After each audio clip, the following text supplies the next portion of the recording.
Hi everyone, I'm Lisa and welcome to Lisa's Stamp Studio. Halloween's coming up pretty quick and I've got another cute Halloween card for you today using a lot of designer series paper with a really fun angle. Remember, the designer series paper with Stampin' Up! When it's a holiday has one side that has a great holiday design, but the other side is neutral, which can be used all year long. It makes it a great investment. Here's today's card, and I cannot wait to show you that cute little tweak I made on those brand new spiderweb doilies. Don't forget, all the products are available in my online store where I offer great rewards. Go on over to my blog and click on the rewards tab and you'll get to see sneak peek pictures as well as details. Come on over to the stamp table and let's get started. Here's a good close-up of this card for you, and it's super easy to put together even though it looks like it has lots of layers. So let me show you how I did this. I used a piece of old olive cardstock, and this is measuring 3 3/4 by 5. I want to remind you that all the cutting dimensions are on my blog, so head over there today and you can get them all written out for you so you don't have to try to write them down while you're watching. The first thing I did was I used my Memento ink for this, and I used this adorable little corner with the spider in it, and that comes from the stamp set called Happy Scenes. This is tons of fun because look at all the different scenes you have and all the different greetings. So I think really a great versatile buy in the new holiday catalog. So I'm going to ink him up here in my Memento ink, and I'm going to stamp him all the way up here in the corner. Now, while I have my ink pad out, I'm going to use a sponge dauber, and I'm going to get some black on here. And I'm going to dab off a little bit so it's not too crazy. And I'm going to create kind of a smoky finish. The next step is going to be a piece of designer series paper, and this comes from the package called Happy Haunting. Lots and lots of fun designs in there, and as I mentioned to you before, even though the designs are for Halloween on one side, the other side is very generic so that you can use it all year round. So this piece is going to get attached here. I'm going to bring in my craft mat. This is a silicone mat that I absolutely love because no adhesive will stick to it. So when I'm doing small intricate pieces, I love to use this because it doesn't get my work surface sticky. So I'm going to line this up in my grid paper because I can't do anything straight without some help. And I'm going to put this right about there. So there's our first piece. Our next piece is from that same package of designer series paper. So here's the spiders and the web, but check out the other side. Lots of fun, huh? But this one I decided I wanted at an angle. So let me show you how I did that. Now, naturally you can use your scissors, but I love my paper trimmer. And I put the paper in on an angle. Now, the spiders are kind of going all different directions. So if you're really particular, just find the way you like them to hang. And I'm going to make sure that one end meets inside the groove and the other end is a little bit shy of that. So I just want to create an angle. It doesn't have to be precise. And I slice that off. The next thing I'm going to do is I have used a piece of 1.5 inch by 2.5 inch designer paper. Again, same package.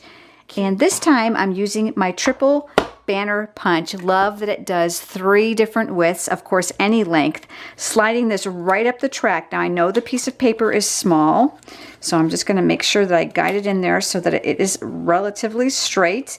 You can always take a peek from the back, and I'm going to punch. So that gives me my banner tip. Using 3 different color markers to incorporate the colors of my card. I'm going to start with Old Olive.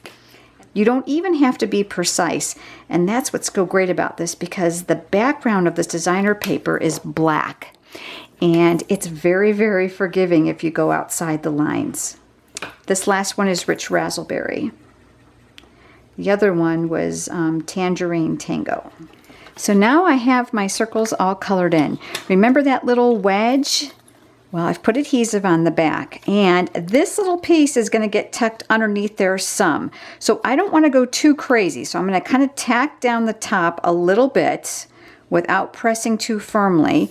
And I'm going to slide over here to put a little adhesive on the back of my banner so I can slip this up underneath. And then you can determine how long that you want it. So I'm going to go probably down even a little bit further, and then I'll press. So we've got the whole front of the card done, but now let's talk about the embellishment part.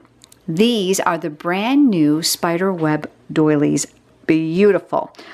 black, white on one side, which can be sponged or sprayed or use your dauber on, markers, anything. Just an awesome product. But let me tell you something fun you can do with this. Well, I wanted just this. So I cut down inside of here, and I cut off all those little spiky things. Now you're probably thinking, oh, that's so tedious. It really wasn't at all.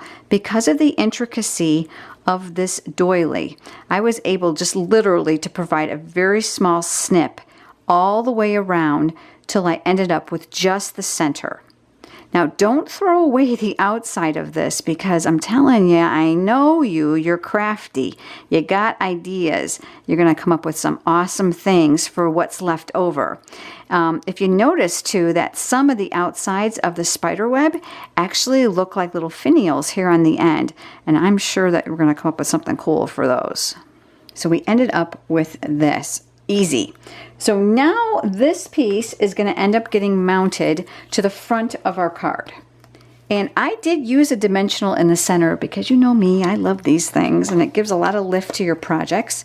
Okay, so this piece now is going to go about here. We're almost finished. This designer series paper comes in the same package. Look how much we've used, but check out this side, lots of fun. And for this, we are going to capture one of the images of these little ghosts. So you're going to manipulate the 1 1/4 inch circle punch to find yourself a ghost that you like. You can do big or small, it's up to you. I haven't done it yet, but I've been tempted. Let's color him in with the same Tangerine Tango marker. And let's just add a little extra color to this card that I didn't get to do on my first one. And let's just see which one we like better. I'm using the 1 3/8 inch circle punch, and this is a scrap of rich razzleberry. Again, same color concept for the whole card. And this piece is going to get attached to here. And using my mats, and I am going to attach him right in the center. He's going to get dimensionals, those on the back. And he's going to go here. Now we're just going to put our layers together. Adhesive on the back. And this is going to get attached to a piece of rich razzleberry cardstock. Now this measures 3 7/8 by 5 1/8. If you can't measure, just make a thin border around this one. You can actually mount it to it and just give it a little bit of a haircut. And while I'm here, I'm going to add a little bit more adhesive because now this is going to go on the base of our card, which is 5 1/2 by 8 1/2 of basic black cardstock. And we're going to fold this in half, use our bone folder, get a nice crease, and then this is going to go here. So here's the card we made today. We made our ghost orange just for a change, and here's the one I originally made. I'm so glad that you joined me today, and I hope that you'll come back next week. Have a great day, everyone.